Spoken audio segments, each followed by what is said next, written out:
assim, quando a gente estuda a função seno, o que tem de interessante numa expressão f de x igual a mais b vezes seno de cx mais d? O que isso tem de interessante? O que cada um desses coeficientes vai representar lá no meu gráfico? Então vamos começar aqui pela parte de fora. O que esse A aqui vai fazer? Um valor que esteja somando, mas não está envolvendo diretamente a sua função seno. Então, isso aqui vai deslocar o teu gráfico no eixo Y, né? Soma 1, soma 2, soma 3, ergueu uma unidade, 2 unidades, 3 unidades ali no eixo Y, né? Transladou no eixo Y. Tá? O que o B, que agora está multiplicando a função seno, vai fazer? Se eu tenho seno de x, a amplitude dele vai de menos 1 até 1. Se eu tiver 2 vezes seno de x, a amplitude vai de menos 2 até 2. Então, esse Bzinho que tem aqui fora, ele vai aumentar a amplitude do teu gráfico. Tá?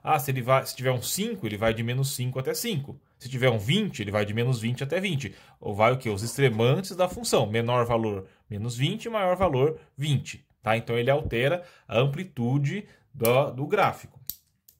Esse Czinho aqui, ele vai mexer no período. Tá? Nesse caso da função, o período dessa função ele vai ser o quê? 2π sobre módulo de C. Então, para lidar com o período da função é quando eu tenho um valor multiplicando x aqui dentro do seno. Tá? E, finalmente, esse D que está somando aqui, mas não está multiplicando x, o que ele vai fazer? Ele vai deslocar a função no eixo x. Tá? No livro tem alguns exemplos aqui. Começa com um exemplozinho aqui na página 57. Tá? Depois vai ter um outro exemplo que vai lidar com o valor de A e B, que está na página 61. Então, vocês deem uma olhadinha com calma nesses exemplos. Pessoal, quando eu tiver um arco maior do que 360 graus, como que eu faço para encontrar a terminação dele lá na primeira volta? Por exemplo, se eu tivesse assim 830. Qual que corresponde a 830 graus? Então, qual que é o procedimento? Vai pegar o arco, dividir por 360. Tá? Quando eu fizer aqui a continha, dá 2 vezes. Tá? Esse resto aqui, se ele for menor que 360, é claro, ele vai ser a terminação na primeira volta do ciclo trigonométrico. Então, interpretando esse resultado, o que isso quer dizer? Esse 2 aqui quer dizer o quê? Que foram dadas 2 voltas completas.